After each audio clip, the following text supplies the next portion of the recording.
Hello, and welcome to the Tower Coffee Hour.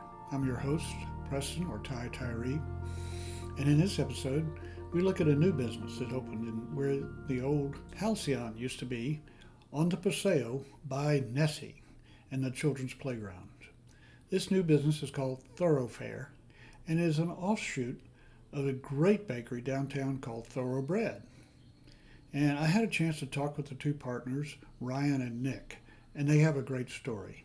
So let's take a look. Nick Yes, and Ryan. Preston. Great. good to meet you. You're getting house-made grocery and nothing artificial. There's nothing artificial about you two either, is there? That's right. No, sir. We're as real as they come. Okay. So when's the real opening of ThroughFare? Yesterday was our soft opening. Okay. We opened a few days before to give our staff a little dry run to see if everything was what it was expected. Turned on all the ovens, the equipment, and everything to make sure that they all worked. Good news is they worked on Friday and Saturday and Sunday. So we announced soft opening yesterday, and then we're going to have a grand opening after South by. Oh, great. The dates still being worked on, but Okay. we'll have the whole neighborhood in and All good right, time. Well, let me know, and we'll posting Yeah. stuff. Yeah. So the Tower Coffee Hour is the news of the neighborhood. Basically, that's what I do is just talk to people about what's going on in the neighborhood. And you're new and you're open, And so we're in the neighborhood. you're in the neighborhood. It works really well. So Ryan, Yes, tell sir. me something about you. Where are you from? Are you an Austin native? Born and raised Austin. I was born at Seton on, what is that, 38th over there Yeah. somewhere? Yeah. Okay. Lived in Austin my whole life. I went to, spent about 6 months in Nashville in college, didn't like it too much, and graduated from Texas State in San Marcos, so close enough. I like to think I've basically been here my whole life. Nick, where'd you He's grow been up? pretty modest. He's like a really great musician. So Okay. I grew up in Pittsburgh, Okay. and I was born in Montreal. I moved to Pittsburgh really young, and played a lot of hockey growing up. And then I went to school in Virginia, and then moved to Texas in 2011. Where'd you go in school in Virginia? Virginia Tech. But no, I played hockey there and had a Okay. blast in school. I loved going to school in Blacksburg, but I moved here in 2011. Thought I was going to be here 1 year. I was What's like, hockey? "What's hockey?" Not field hockey. Oh, okay. This is football country, Nick. It's we don't football we don't country, play exactly. that hockey down here. That's right. I moved down here on a whim. Okay. And I fell in love with the city. I tell my wife that all the time. My first love was Austin. You know. So how'd you two meet? An email, basically. Yeah. Wow. Okay. Kind of a cold email, but ThroughFare is an evolution of our bakery in the Zilker neighborhood we call ThroughBread. Right. And I'd built and been running that for a few years, and Nick emailed me out of the blue and asked if I had ever thought about opening up a second location, and we went and got coffee, and I kind of said, yeah, I've thought about opening a second location, but I'd really rather do something bigger than that, and started explaining the idea that I had behind what has become ThroughFare, and he was in. It was a beginning of it's been about 4+ years now, but us talking about this and figuring out how to make it happen. And why'd you choose this neighborhood, the Mueller neighborhood? We were looking for locations for a while, and I think one thing about ThroughBread, if you've ever been there, is it's a very tight-knit neighborhood. Zilker neighborhood, there's people who, and it's a very diverse neighborhood. It's gotten very affluent, but also there's people who've been there for 30 years. Yeah. There's very young people. There's very, there's elderly people. Be careful now. Yeah. You're gonna make my mom upset. She lives in the neighborhood. There's just people like of all backgrounds there, and one thing that brings them together is ThroughBread. And we've seen ThroughBread, which is for Ryan I know, but also for me, very proud moment is when you see it in MLS listings. Okay. People are selling their homes. They're like, we're right next to the best bakery. It's called ThroughBread, and they're trying to sell their homes by having us in the neighborhood. I think that's just like something we've always wanted in the second location. Mueller is that same type of energy. It's, hey, this is a great community. It's got a lot of people with families. It's got a lot of retirees. It's got people from diverse backgrounds. It's very walkable. And the whole goal behind ThroughFare and ThroughBread is to have like a really communal space for people to come together and get great bread, great food. So when we saw this space come available, we were like, what better location literally could we have been in? What better community could we have been in? So, Agreed. Yeah, we were sorry to see Halcyon go, but I think you've got a better chance. We hope so. Yeah. Halcyon's been around a long time. Like growing up in Austin, I've been Yes. one downtown for a long time, and I was in the neighborhood when they opened this one up. And yeah, we're sad that they didn't make it, but also we're excited to take the torch from them and hopefully, keep it going. So are you pleased with the space? You've got some ovens and stuff. Have you got a kitchen?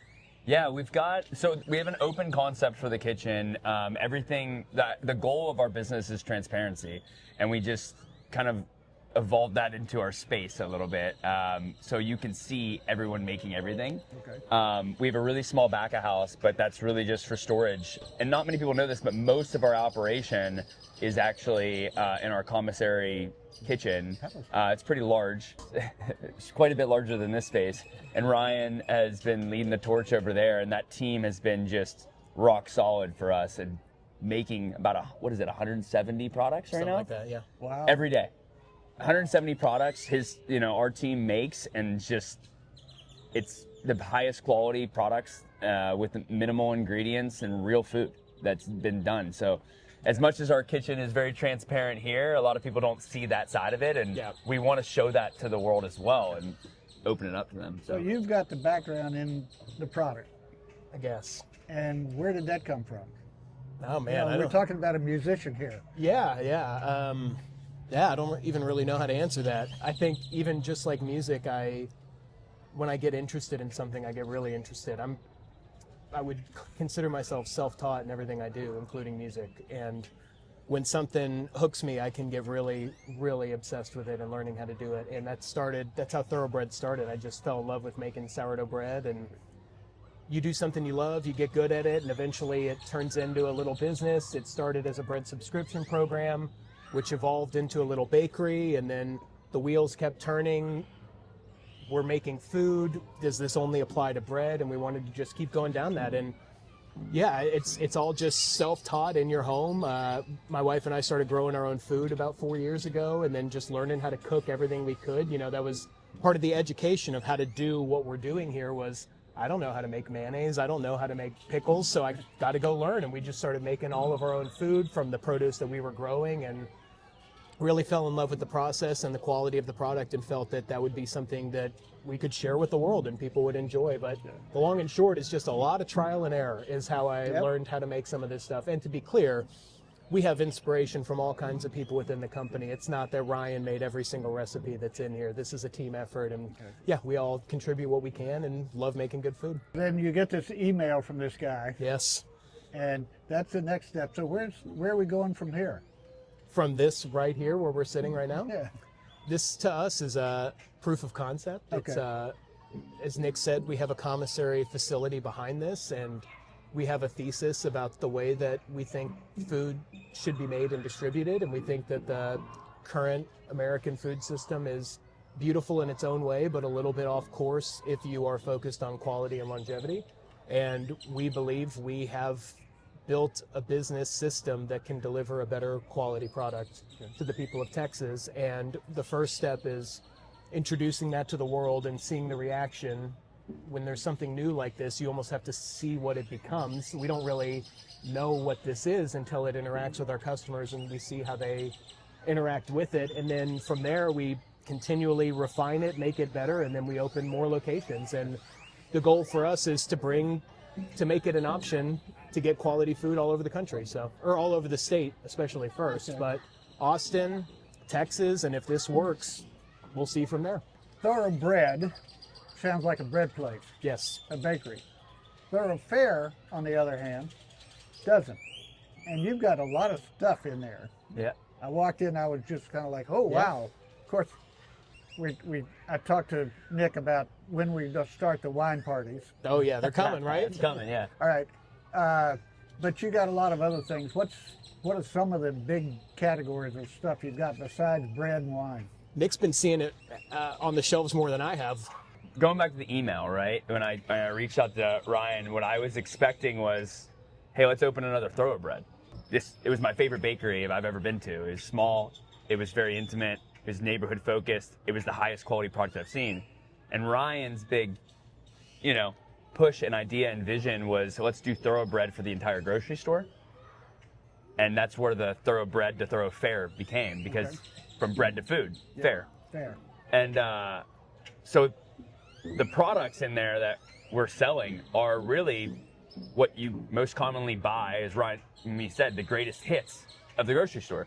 You've got meats, which we make and smoke in-house. That's our ham, our roast beef, our turkey. You've got all of our condiments, which is like mayonnaise, our aiolis, our mustards, our anything you'd put on a sandwich, really. You've got obviously our breads. You've got our pickles, our jams, our jellies, our nut butters, some dry goods, things you'd want to grab and go, like our your granolas, your seed crunches, those types of things. But really, it's a collection of what we were buying most at the grocery store, so we can make in-house. And the reason you make it in-house is because it's the same as our bread. If you make it the right way, with minimal ingredients, it's the best product, right? The problem with that is there is a short shelf life sometimes with that, and that is why our business model is structured the way it is, so we could deliver every product we make daily here. So the goal is this is a market where it gets replenished and depleted every day. So customers get the highest quality product, and the end goal is that we continually add products that are the biggest, greatest hits. So you can buy everything here. I like you said something to me the other day that stuck with me. It says, well, there's a life cycle. We can sell fresh bread. Yep. We can do sandwiches, and we can do croutons. Yep. And it just moves through the cycle. It kind of is the same thing. You could sell a cucumber. You could slice it up and put it on a salad, and if that doesn't sell, you could pickle it and extend the shelf life, right? And there's a lot of different angles we're tackling with this business, and things that we think are either wrong or inefficient in the current food system, and waste is one of them. We say that we can't let perfect be the enemy of better, so we're not going to solve them all today, but we're trying to tackle as many as we can and keep doing more. So what one thing do you want the customers in Mueller to understand? That this isn't just a sandwich shop that sells cookies. That this is But they are great cookies. They are, by the way, and that's our whole Chocolate point. chip with pecan. Oh, it's so good. And by the way, this is an interesting thing, because we think this could read as a health food store in a way, because of a lot of the stuff we're saying. We're not here to say you shouldn't eat cookies. We're saying if you're going to eat a cookie, you should eat the best cookie you've ever had, right? And it should be made with high quality European butter and organic flour and organic sugars without preservatives. And so we're, like Nick said, instead of trying to focus most on what we thought we wanted to make, we figured, why not make the most purchased foods in America at the right level of quality and see if that works first. But to answer the question is just, what our hope is that people understand that this isn't just a sandwich shop, cafe, cookie place, that this is actually a food system. And this is it's something we take really seriously. We think of it almost as our art. It's here's what we think is wrong with the world. And instead of just saying we think it's wrong, we've built something we think shows you what could be better. And we hope you agree with us, and we hope that this is valuable to you. And if it is, come on by, and we'd love to hear your feedback. Yeah. I like the house-made grocery up there in the window. The one down there, though, is the one that I really enjoy. First time I saw it, it says integrity over everything. Yep. That's how we run our business and how we train our staff. And we talk a lot about systems, and the whole point of it is the output. And the point of this thing that we're building, which we consider it a lot of things, but in a lot of ways it's a system, is to make the highest quality food. And in our opinion, there's nowhere in America that you can just trust the quality of the food. You have no idea what truck it came off, what's in it. There is nowhere to feel safe where you don't have to read labels. And our hope is that this resonates and people understand that if you can trust the entire business, once you walk in the doors, you can shed yourself of the, okay, now I've got to go turn everything around to make sure it's safe for my family. And if we uphold our standards and our promises to the customer and never break them, then you don't have to worry. You can just trust us and come in and order whatever you want. Yeah, and that's hard to do for a lot of businesses, especially as you become more successful, right? Like for us, one of the things is like we were probably going to run out of our turkey sandwich today, right? Because that's how much turkey we made. We could probably go place an order at a big food distributor and get more turkey in here. It's not going to hit our standards, but it would make more sales. That's not integrity. We stand by our standards. Like this is what we do. My turkey sandwich before we sat You down. should have, Yeah, yes. should have, exactly. Well, there's no, and like what Nick is saying is, our ham, for instance, takes 2 weeks to cure. Okay. And like, you can't speed that up. And we're building the muscles and the levers and the systems to learn how to do that, to anticipate demand. But when it's a new thing, we're going to make some mistakes and we're going to run out of stuff. But we care more about the promise we've made to ourselves and our customers over how much money can we make today. You know, hopefully that if you make something that resonates with people, there will be great consequences because of that, but that's not why you do it. The staff that I've run into in here is just very helpful and very personable, and they care they're about great. me, which that's not always true. Yeah. I think, by the way, I couldn't be more proud of our team out there. So just heads up, the team, their team has been amazing, and they're only going to get better. They just started, some of these staff members just started a week ago, and they're learning our products and they're understanding our core values, and they're like really instilling what we tried to instill. And I think that's just like, and they were slammed, by the way, like we're understaffed. And I think that's just testament to how our general manager, Arturo, has trained them. But I think from my standpoint, what I've said is like, we want to be known as like obviously great food, but that pushes over to service. We need to be the best service provider out there. You're coming in, you're investing in us. We're not the cheapest place on the block. You're investing in that. You're investing in what we're trying, our food, but you're also should be treated well while you're doing it. Yeah. So. Yeah, I think one of the things Nick and I have talked about from the beginning is there's almost 3 things we're doing.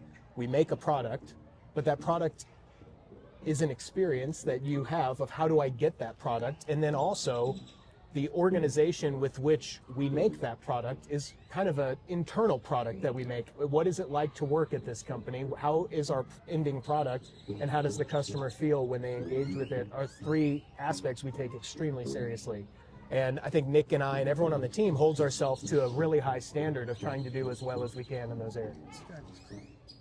Well, good. This will probably be put up. When's your grand opening? We don't know yet. We don't know It's yet. going to be probably end of March or very early April. This will be up before that. Yeah. So, You're probably quick. in a couple of days. So, anything else that you want to get out? I think you've covered a lot. I think I want to thank Mueller, like the neighborhood in general. I've run into some amazing people in the neighborhood, and they've given us some great feedback already. And more than the feedback, they've shown up. And we didn't tell a single soul we were opening Friday. And we had over 300 people come in the door. Saturday, same thing. Sunday, same thing. Today, same. I mean, it's just been crazy to see that the neighborhood has responded, and also so much support, because most times when I see someone in the neighborhood, they're like, we've been watching you guys build this with your bare hands, and we couldn't be more appreciative that you chose this space, and we're going to show you that support. We're going to show for you some love. Yeah, and I just... We were so pleased to see the old sign go down, the new sign go up. That's a whole story in itself. That's a whole story in itself. I bet by it the way. is. Yes, for sure. And bet it is. that is so. Just thanks to the neighborhood. We're so excited to be here, and the feedback's coming, and we're gonna continually get better every day. And that's what I'll commit to the neighborhood. It's like, we might not be perfect right now, but our path is trying to get what you guys want.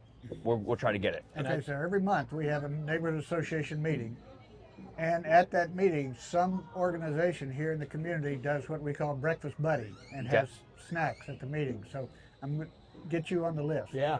Do it. Yeah, we're great. We'd love to support in any way we can. Great. Ryan, Preston, thank you. appreciate it. Nick, Appreciate it. Thanks Great. so much. and we'll have fun. Yeah. Yeah. Give me your mic back. It's got a Magnet? magnet on the inside. Let me grab it. One piece. Two pieces. Thank you. 2 piece. There we go. Okay, so that's their story. And try out ThroughFare. It's got some great food. Not the cheapest place in town, but the food is well worth it. So take a look. Please hit subscribe and like so we can bring you more information about our neighborhood in Austin, Texas. Thank you.